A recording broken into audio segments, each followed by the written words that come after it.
Sintoniza Calviá 107.4 FM. Seguimos en directo en la 107.4 y como cada viernes a esta hora es tiempo para nuestra asesoría jurídica, hoy contando con la colaboración del despacho de abogados Moya y Emery, con sede en nuestro municipio, en Calviá, en la calle Córdoba número 2, y también en Palma, en la calle Pérez Callar y Net número 1.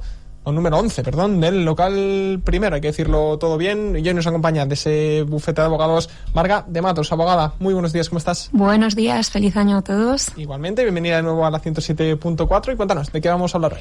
Bueno, hoy vamos a dejar un poquito aparte el tema del COVID y vamos a hablar de pensiones. Concretamente, de lo que vamos a hablar es de la pensión de jubilación.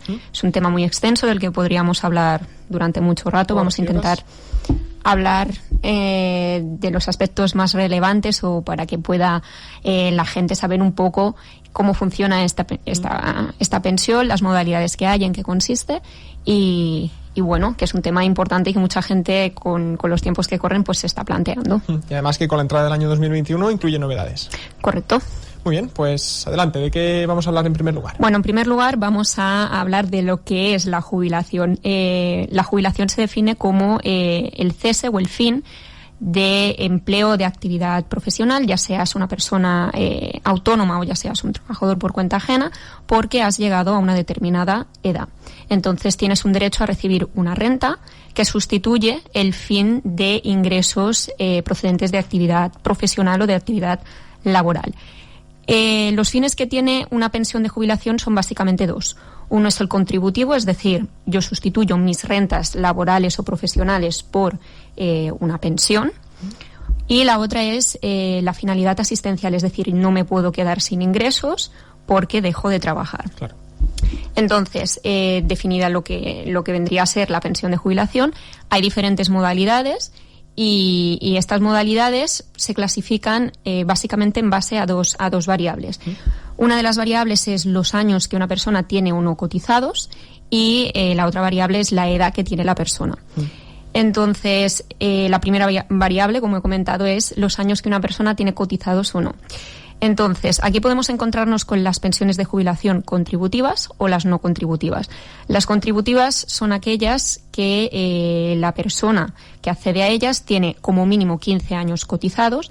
Importante que 2 de estos años sean dentro de estos últimos 15 años que menciona que se tienen que tener para acceder a ella, porque si no se tendría que ir por la otra vía, que es la pensión no contributiva.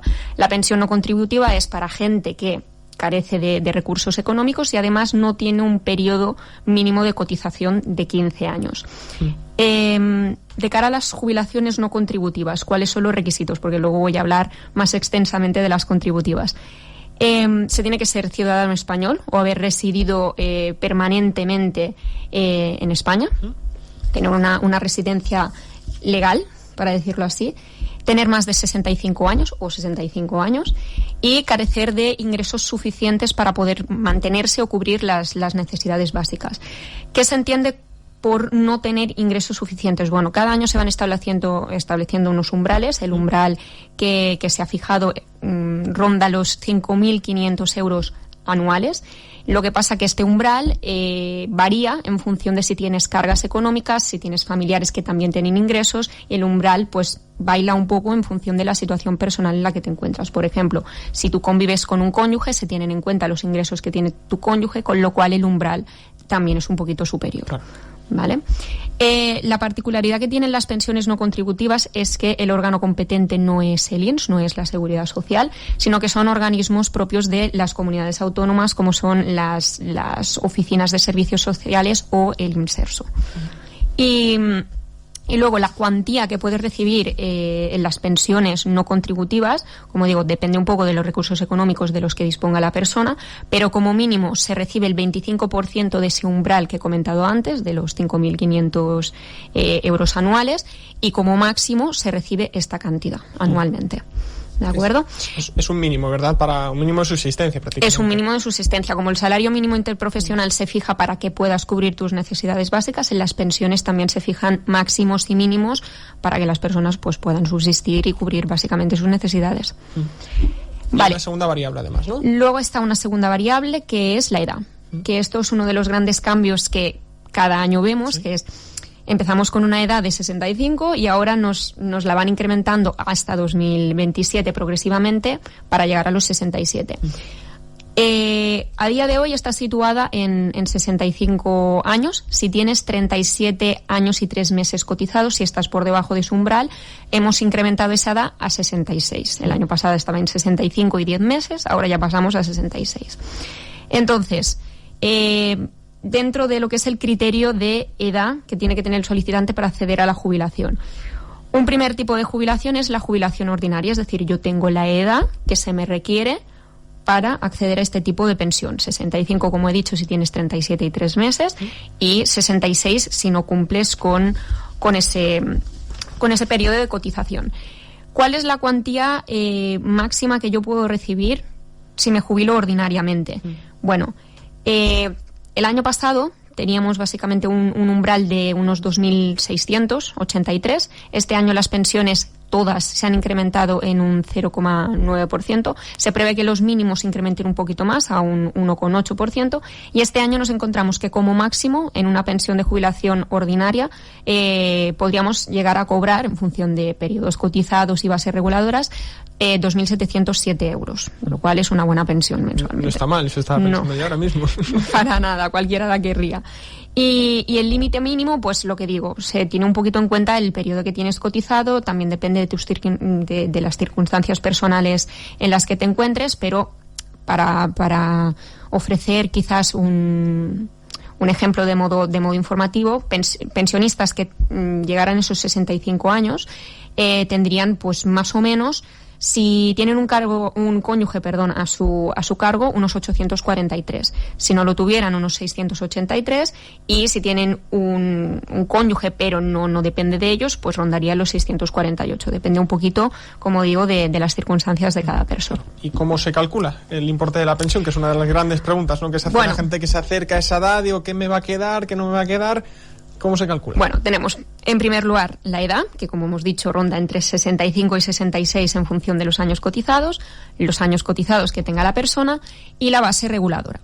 La base reguladora viene a ser la base de cotización, es decir, la retribución bruta que tiene un trabajador mensualmente y que la empresa comunica a la Seguridad Social.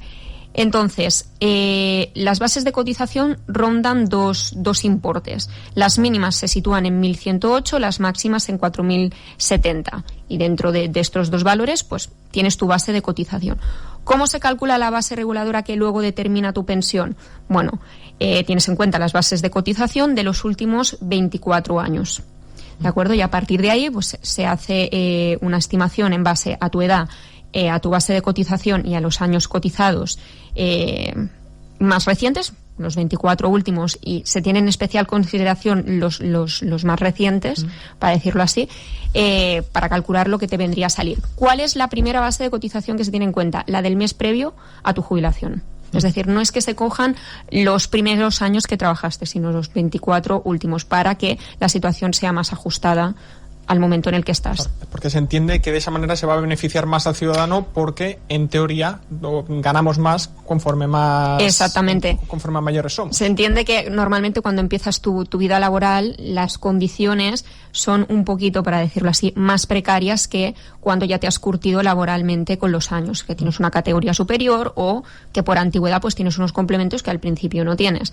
Con lo cual se hace en aras a... que las bases de los últimos años normalmente son mayores. Vale. Luego, un apunte. En la página de la Seguridad Social, muchas veces, ¿qué me va a quedar como jubilación? Nos piden. Nosotros podemos dar unos valores aproximados, pero para saber los valores concretos, la Seguridad Social, si tienes un certificado electrónico, pone a tu disposición una serie de informes y ciertas simulaciones. Entre ellas está la de la pensión de jubilación ordinaria. Muy bien, pues para quien nos esté escuchando, si quiere saber cuánto le va a quedar de jubilación, que entre a la página web de la Seguridad Social, y si tiene ese certificado electrónico, como nos dice Marga, podrán tener una estimación un poquito más concreta. Por cierto, también tenemos la jubilación diferida o aplazada. Exactamente, la jubilación diferida o aplazada es la que se intenta incentivar, es la que se premia, para decirlo así. Esta jubilación en lo que consiste es... yo he llegado a mi edad ordinaria para poderme jubilar, pero decido seguir trabajando, es decir, me aplazo mi jubilación. ¿Qué ventaja tiene la jubilación diferida? Bueno, que tú puedes ver por cada año de más que trabajes incrementada la pensión que te tocaría en un 4%. Es decir, se te premia, se incentiva a que tu vida laboral sea lo más extensa posible. Hay pocos casos. Hay casos, pero hay pocos casos. Es verdad que la gente, llegada a la edad de jubilación, tiene prisa por jubilarse. Pero bueno, es importante tener en cuenta que se premia y que si la pensión ya es suculenta y además te la incrementan un 4% cada año que la difieras, es importante tenerlo en consideración y en mente. Claro, porque depende mucho también del tipo de trabajo que haya realizado cada persona. Correcto. En trabajos físicos es un poquito más complicado también. Aunque también trabajos psicológicos también cansa mucho y bueno, eso podríamos entrar en un debate largo. También queríamos hablar de la jubilación activa. Vale, la jubilación activa lo que requiere es haber cumplido la edad ordinaria para jubilarse. Es decir, yo no puedo acceder a una jubilación activa de forma anticipada, antes de haber cumplido esos 65 o esos 66 años. Entonces, en lo que consiste es, yo compatibilizo la pensión de jubilación con un trabajo pero a media jornada, ¿de acuerdo? Entonces yo no hago una jornada completa, sino que la hago parcial y al mismo tiempo puedo recibir mi pensión de jubilación. ¿Qué pasa? Que claro, si tú estás trabajando recibes unos ingresos de tu actividad laboral y al mismo tiempo recibes una pensión de jubilación. Lo que se hace es la pensión de jubilación se te reduce a la mitad. ¿Por qué? Porque tú ya tienes unos ingresos que proceden de tu actividad laboral. Cuando decidas jubilarte por completo, esa pensión de jubilación pasaría a ser el importe que cobrarías por ya no trabajar, pero mientras trabajes pues tienes esa pequeña reducción en la pensión. Hay una excepción a esto, que son los autónomos que tengan contratado un trabajador a su cuenta. Estos autónomos, aunque se jubilen de forma activa y sigan trabajando parcialmente, sí que tienen derecho a recibir el 100% de su pensión. Entonces, resulta interesante para los autónomos, sobre todo, valorar la posibilidad de jubilarse activamente. También la pensión que les queda a los autónomos tiende a ser un poquito inferior respecto a la de trabajadores ordinarios. Correcto, sí. Son un poquito inferiores porque las bases de cotización también tienden a ser un poquito inferiores, con lo cual se les intenta, para decirlo así, premiar un poco en lo que es la parte de jubilación activa.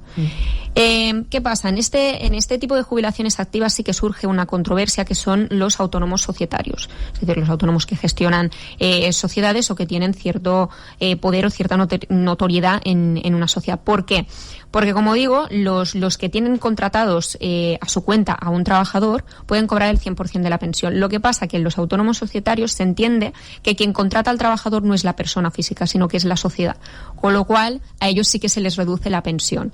¿Qué pasa? Ya hay pronunciamientos por parte de los juzgados de lo social de que es discriminatorio de cara a los autónomos societarios hacer esta distinción de decir, bueno, es la sociedad que la contrata. Bueno, pero yo soy quien gestiona la sociedad, con lo cual quien decida si lo contrato o no soy yo al final.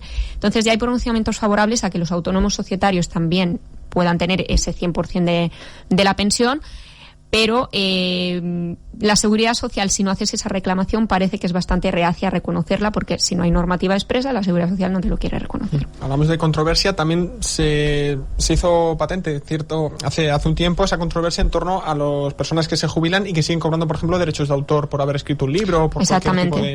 Exactamente. Se tienen que tener muy en cuenta los ingresos o las rentas que puedas recibir de otra naturaleza, porque luego puede repercutir en el importe de la jubilación, generarte controversia y tener que incluso llegar, pues lo que decimos, a vías judiciales, que a nadie le es agradable, en la medida de lo posible. Jubilación flexible. Vale, la jubilación flexible se parece un poco a la anterior, también es compatibilizar la pensión con un contrato laboral, pero la diferencia es la siguiente. Yo estoy recibiendo una pensión de jubilación, no puedo pertenecer a un régimen especial. Por ejemplo, si eres miembro de las Fuerzas Generales del Estado, no puedes acceder a este tipo de jubilación. Y tengo que trabajar un porcentaje concreto a tiempo parcial, que es entre un 50 y un 75% de mi jornada. Es decir, se requiere una cierta notoriedad en la jornada. Es decir, yo no puedo trabajar muy poquito, un 10% o un 25% de jornada, como mínimo la mitad del tiempo. ¿Qué me permite este tipo de jubilación? Me permite seguir sumando años de cotización. Claro, como hemos dicho, si la jubilación depende entre una de las variables de los años que yo tengo cotizados, si sigo sumando años de cotización, eso me puede ayudar luego a incrementarla. O sea, la pensión que yo tengo en un primer momento puede verse incrementada con el paso del tiempo. Entonces, cuando la persona decide jubilarse ya definitivamente, se tienen en cuenta los años que ha trabajado con la jubilación flexible, se revaloriza su pensión y puede encontrarse con una pensión superior. ¿Y la anticipada en este caso? La anticipada, vale. La anticipada es una de las pensiones que más más se nos solicita en el despacho y es de las más castigadas, porque es verdad que, como he dicho, se premia que difieras tu jubilación, pues se te castiga que te jubiles anticipadamente. Bueno, la jubilación anticipada es la modalidad de jubilación que pueden acceder todas aquellas personas que quieran jubilarse 2 años antes de cumplir la edad ordinaria para una jubilación normal. Entonces, tienes que encontrarte de alta en la Seguridad Social o en un régimen asimilado al alta y tener mínimo 35 años cotizados. Si no, nos iríamos, como decimos, a la no contributiva. Entonces, el importe de esta pensión para poder acceder a la anticipada tiene que ser un importe superior a lo que te quedaría si te jubilaras ordinariamente como pensión mínima. Si no, no se te permite porque entienden que te estás castigando a ti mismo. Es decir, si yo me jubilo anticipadamente y resulta que lo que me va a quedar está por debajo de lo que me quedaría si esperara un poquito más, espera un poco más y podrás recibir una pensión que sea un poquito superior. Como he dicho, es una pensión, es un tipo de jubilación castigada porque se aplican unos coeficientes reductores en función del tiempo que tú decidas jubilarte previamente a lo que sería la edad de jubilación ordinaria. Y se hablaba de incrementar los coeficientes reductores, es decir, hasta el año pasado el coeficiente reductor más alto era del 2%, se hablaba de incrementarlo hasta un 4%, con lo cual hay que tenerlo en cuenta porque hay gente que sí le compensa y dice, sí, yo por 200 euros de menos no voy a esperar 2 años, pero hay gente que a lo mejor sí que le supone en función del importe de la pensión. Claro, eso cada caso es un mundo, el colchón que se tenga, la vida que se lleve. Exactamente. Depende mucho. ¿La jubilación parcial en este caso? La jubilación parcial también, un poco en la línea de lo que son las flexibles y las como he comentado anteriormente, las que serían parciales. Esta es de la que voy a hablar, de las activas. Una persona que tiene cumplido los 62 años puede continuar trabajando, como he dicho, a tiempo parcial, pero en este caso vinculándose o no a un contrato de relevo. Un contrato de relevo es la empresa contrata a alguien que me sustituye la parte de jornada que el trabajador que se jubila deja de hacer. Entonces, si no se formaliza contrato de relevo, esta persona tiene que estar contratada a jornada parcial, tiene que tener una reducción de jornada de entre el 25 y el 50%, tiene que tener un periodo de cotización de 15 años mínimo, 2 de esos años, como digo, dentro de estos 15 años de cotización que debe de tener, y luego no tiene que tener una antigüedad concreta en la empresa para poder acceder a ella. Por lo que se refiere a la jubilación parcial, si formalizo un contrato de relevo, bueno, la persona que me releva tiene que ser una persona que proceda del desempleo. Así, para decirlo así, matamos 2 pájaros de un tiro. Tenemos una persona que accede a jubilación y sacamos a una del desempleo. Es un tipo de contrato con unos requisitos y un contenido bastante tasado. Se tiene que hacer por escrito con un modelo oficial. Y el puesto de la persona que releva al jubilado tiene que ser o el mismo o bien del mismo grupo. Entonces, esta persona tiene un contrato cuya duración es indefinida porque tú estás sustituyendo a una persona que está esperando a llegar a la jubilación o que se ha jubilado, como decimos, parcialmente, y tu contrato dura hasta que esa persona se jubila por completo, o si se sigue trabajando una vez esa persona ya ha accedido a la jubilación, en principio quedarías como indefinido en la empresa. Importante destacar este tipo de contrato, que no sé si se suele dar mucho porque, como decíamos antes, una persona que se jubila tiende a tener una categoría profesional quizás superior y es complicado encontrar una persona desde el desempleo que pueda ocupar ese puesto. La verdad es que sí, no nos hemos encontrado con muchos casos de jubilaciones parciales. En el despacho lo que más gestionamos son ordinarias y anticipadas, alguna activa ha habido, pero las parciales sí que es verdad que es de las que menos nos encontramos porque a veces, lo que decimos, en función de la categoría del trabajador, es difícil encontrar, pues, sobre todo en puestos cualificados, una persona que proceda del desempleo con las mismas características o condiciones. Hablamos también de complementos, no nos queda mucho tiempo, pero queremos hablar del complemento a mínimos y de los complementos por maternidad y paternidad. Le haré una breve pincelada a los dos. El complemento a mínimos. ¿Qué pasa? Que a veces nos encontramos que hay pensiones que son muy bajas. Entonces, lo que decíamos antes, a veces no te permite cubrir tus necesidades o no cubrirlas con la comodidad que te gustaría. Por eso existen los complementos a mínimos, es decir, yo complemento el mínimo de esa pensión. Yo recibo una pensión de jubilación, pero al mismo tiempo se me añade una pequeña cuantía a esa pensión. ¿qué requisitos tiene que tener una persona para poder solicitar el complemento a mínimo? Nos encontramos básicamente que tienes que tener una pensión de jubilación reconocida, no tienes que tener ingresos de ninguna otra fuente y luego nos encontramos que no puedes superar el umbral, para decirlo así, que fijan los presupuestos generales del Estado. Es decir, si tú tienes unos ingresos por encima de lo que fija el presupuesto general del Estado, no puedes pedir los complementos a mínimos. Importante, no tienen carácter consolidable, como el complemento a mínimos y los umbrales mínimos de jubilación se fijan cada año en la Ley General de Presupuestos del Estado. Puede ser que un año tu pensión se quede por encima y en el próximo año se quede por debajo. Es decir, haya años que puedas solicitar ese complemento a mínimos o haya años que no. Y luego los complementos por maternidad y por paternidad.